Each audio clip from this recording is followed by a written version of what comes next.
Si vous n'aviez lu que ces moralités, vous sauriez un peu mieux suivre mes volontés. Quoi? Vous prétendez donc, mon père, que j'oublie la constante amitié que je dois à Lélie? J'aurais tort si sans vous je disposais de moi. Mais vous-même à ses vœux engageâtes ma foi. Lui fut-elle engagée encore davantage? Un autre est survenu, dont le bien l'en dégage. Lélie est fort bien fait, mais apprend qu'il n'est rien qui ne doive céder au soin d'avoir du bien, que l'or donne au plus laid certains charmes pour plaire, et que sans lui le reste est une triste affaire. Valère, je crois bien, n'est pas de toi chéri, mais s'il ne l'est amant, il le sera mari. Plus que l'on ne le croit, ce nom d'époux engage, et l'amour est souvent un fruit du mariage.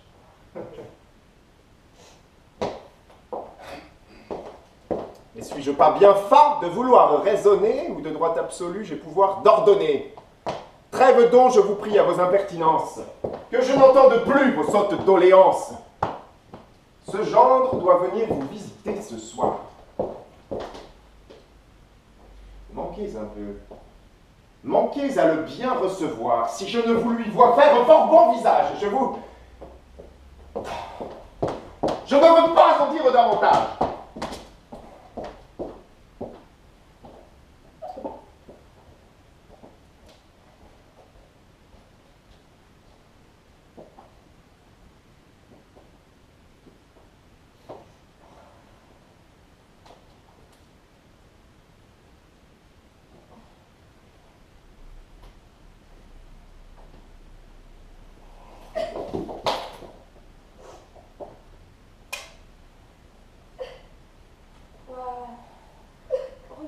Madame, avec cette rigueur, ce que tant d'autres gens voudraient de tout leur cœur, à des offres d'hymen répondre par des larmes, et tarder tant à dire un oui si plein de charme.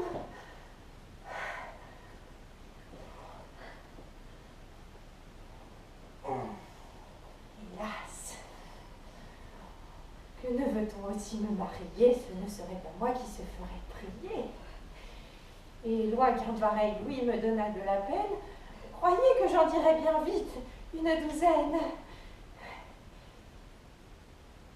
Le précepteur qui fait répéter la leçon à votre jeune frère a fort bonne raison lorsque, nous discourant des choses de la terre, il dit que la femelle est ainsi que le lierre qui croit beau tant qu'à l'arbre il se tient bien serré et ne profite point s'il en est séparé. Il n'est rien de plus vrai. Ma très chère maîtresse, et je l'éprouve en moi, chétive pécheresse.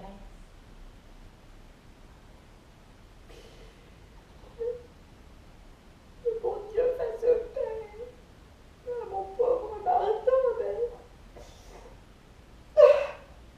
J'avais lui vivant le teint d'un chérubin, l'embonpoint merveilleux, l'œil gai, l'âme contente.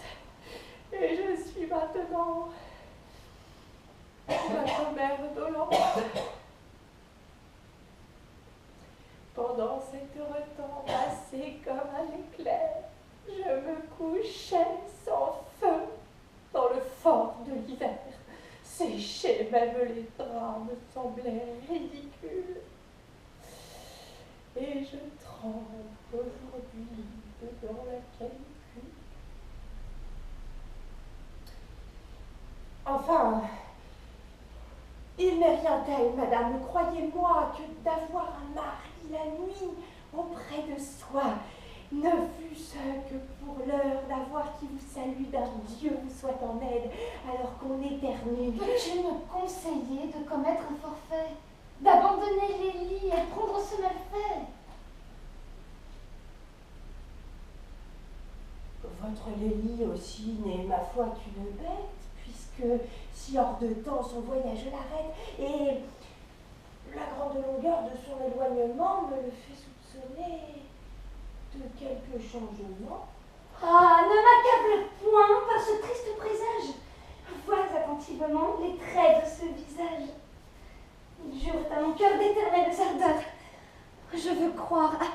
qui ne sont pas menteurs. Et comme c'est celui que l'art y représente, il conserve à mes feux une amitié constante. Il est vrai que ces traits marquent un digne amant et que vous avez lieu de l'aimer tendrement. Et cependant, il faut... Oh, soutiens-moi. Madame, d'où vous pourrez venir? Ah! Mon Dieu! Elle parle? Et... Vite! Oh là, quelqu'un! Qu'est-ce donc? Me voilà. Ma maîtresse se meurt! Quoi? Ce n'est que cela? Je croyais tout perdu de crier de la sorte.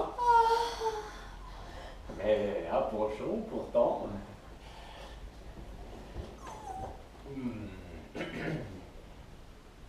Madame, êtes-vous morte?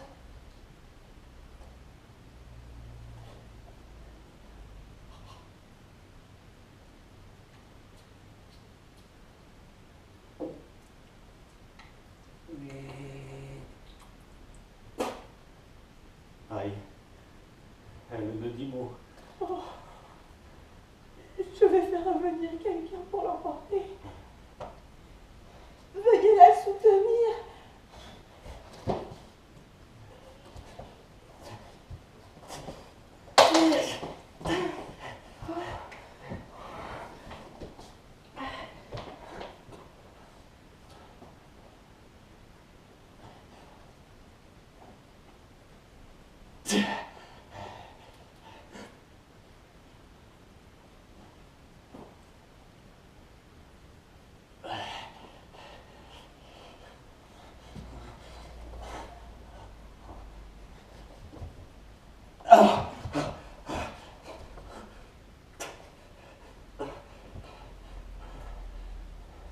Elle est froide partout, et je ne sais qu'en dire.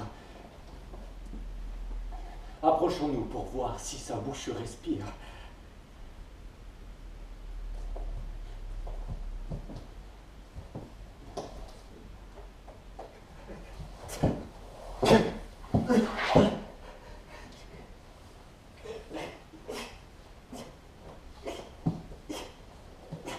Ma foi, je ne sais pas, mais j'y trouve encore moins quelques signes de vie.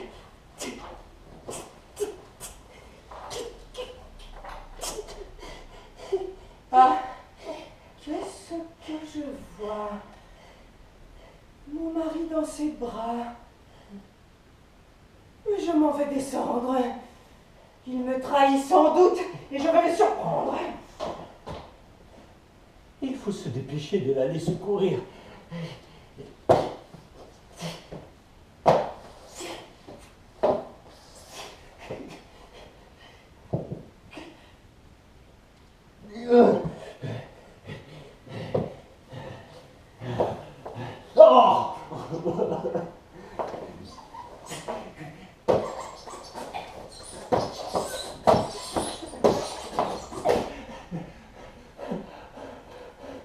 Certes, elle aurait tort de se laisser mourir.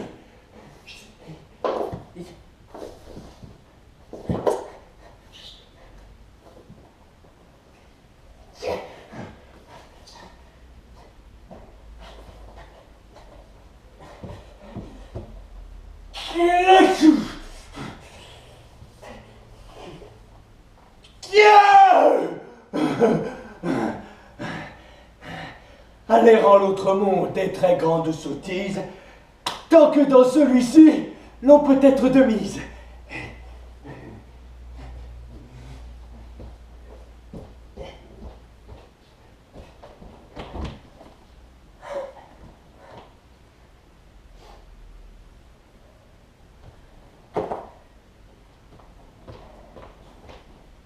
Il s'est subitement éloigné de ces lieux, et sa fuite a trompé mon désir curieux. Mais de sa trahison, je ne fais plus de doute, et le peu que j'ai vu me la découvre toute.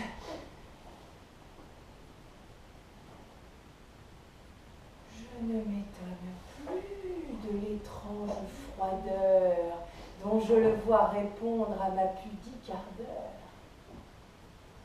Il réserve là grâce et caresses à d'autres et nourrit leur plaisir par le jeûne des nôtres. Et voilà de nos maris le procédé commun. Ce qui leur est permis leur devient importun. Dans les commencements, ce sont toutes merveilles. Ils témoignent pour nous des ardeurs non pareilles. Mais les traîtres bientôt se lassent de nos feux et portent autre part ce qu'ils doivent chez eux.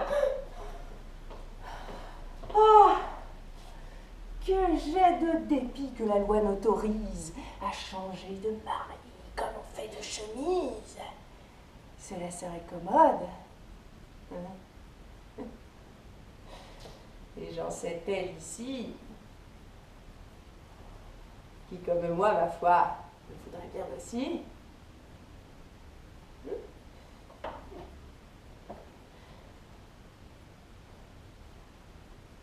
Mais quel est ce bijou que le sort me présente?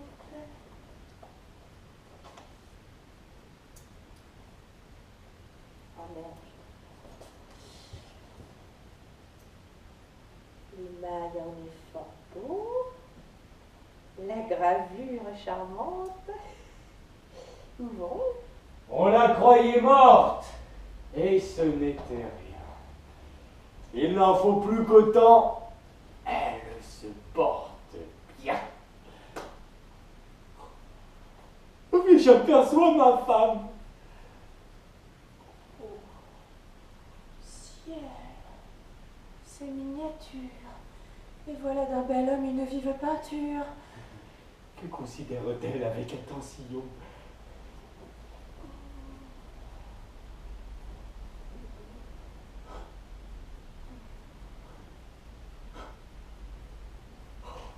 Ce portrait, mon honneur, ne nous dit rien de bon.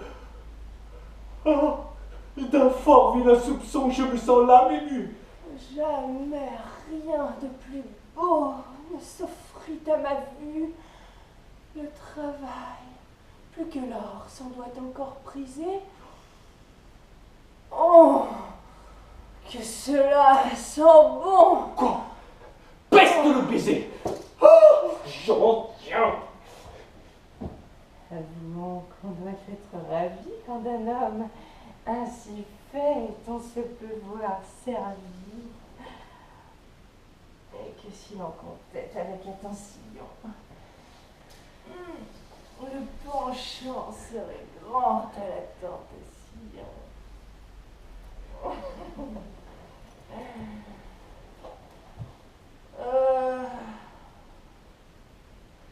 Que n'ai-je un mari d'une aussi bonne mine de mon pelé et de mon rustre? Ah ah! Matine! Nous vous y surprenons en faute contre nous et diffamant l'honneur de votre cher époux. Donc, à votre calcul, ô ma trop digne femme, monsieur, tout bien compté ne vaut pas bien madame. Et de par Belzébuth qui vous puisse emporter, quel plus rare parti pourriez-vous souhaiter? Peut-on trouver en moi quelque chose à redire?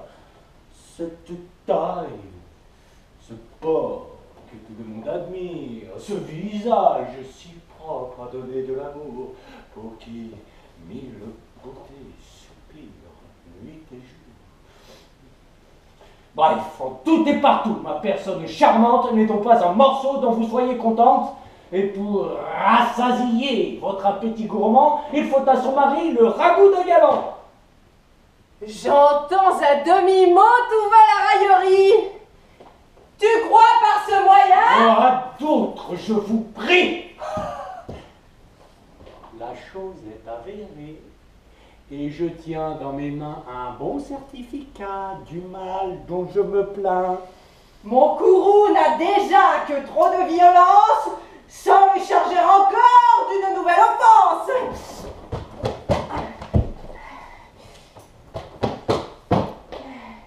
Écoute, ne crois pas retenir mon bijou et songe un peu songe à te rompre le cou. Que ne puis-je aussi bien que je tiens la copie tenir l'original? Pourquoi? Pour rien, mamie. 12 objets de neveu, j'ai grand tort de crier, et mon front de vos dons vous doit remercier. Me voilà le beau-fils, le mignon de couchette, le malheureux tison de ta flamme secrète, le drôle avec lequel... Avec lequel? Poursuis. Avec lequel, te dis-je, et j'en crève d'ennui. Que me veut-on par là compter ce maître ivrogne? Oh, tu ne m'entends que trop, madame la carogne. Qu'elle me rêvait un nom qu'on ne me dira plus, et l'on va m'appeler Seigneur Cornelius. J'en suis pas mon honneur, mais à toi qui me l'ôtes, je t'en ferai du moins pour un bras de côte. Et tu m'oses tenir de semblables discours? Et tu m'oses jouer de ces diables de tours. Quel diable de tour, parle donc sans rien feindre. Cela ne vaut pas la peine de se plaindre d'un panache de cerf sur le front, me pourvoir. Hélas, voilà vraiment un beau venez-y-boire. Donc, après m'avoir fait la plus sensible offense qui puisse d'une femme exciter la vengeance, tu prends d'un fin courroux le vain amusement pour prévenir l'effet de mon ressentiment. D'un pareil procédé, l'insolence est nouvelle. Celui qui fait l'offense est celui qui querelle. La bonne effrontée. Avoir ce fier maintien, ne la croirait-on pas une femme de bien? Va, poursuis ton chemin, cajole tes maîtresses, adresse-leur tes vœux et fais-leur des caresses. Mais rends-moi mon portrait, oui, sans te jouer de moi. Oui, tu crois m'échapper? Mais je l'aurai malgré toi.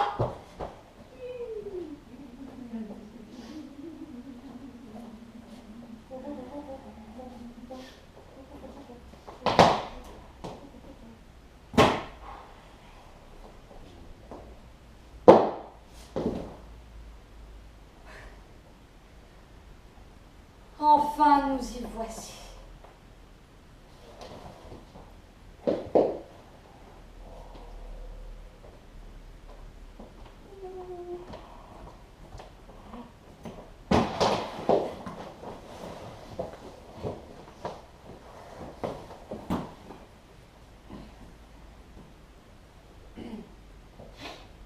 Mais, monsieur, si je l'ose, je voudrais vous prier de me dire une chose. Eh bien, parle. Avez-vous le diable dans le corps pour ne pas succomber à de pareils efforts? Depuis 8 jours entiers avec vos longues traites, nous sommes à piquer de chiennes de mazette, qui le train maudit nous a tant secoué que je m'en sens pour moi tous les membres roués, sans préjudice encore d'un accident bien pire, qui m'afflige un endroit que je ne veux pas dire. Cependant, arrivé, vous sortez bien et beau, sans prendre de repos ni manger un morceau. Non, ce grand empressement n'est point digne de blâme. De l'hymen de Célie, on alarme mon âme, tu sais que je l'adore et je veux être instruit avant tout autre soin de ce funeste bruit. Oui, mais un bon repas vous serait nécessaire pour salir éclaircir dessus de cette affaire. Et votre cœur sans doute en deviendrait plus fort pour pouvoir résister aux attaques du sort. J'en juge par moi-même, et la moindre disgrâce, lorsque je suis agent, me saisit, me terrasse. Mais quand j'ai bien mangé,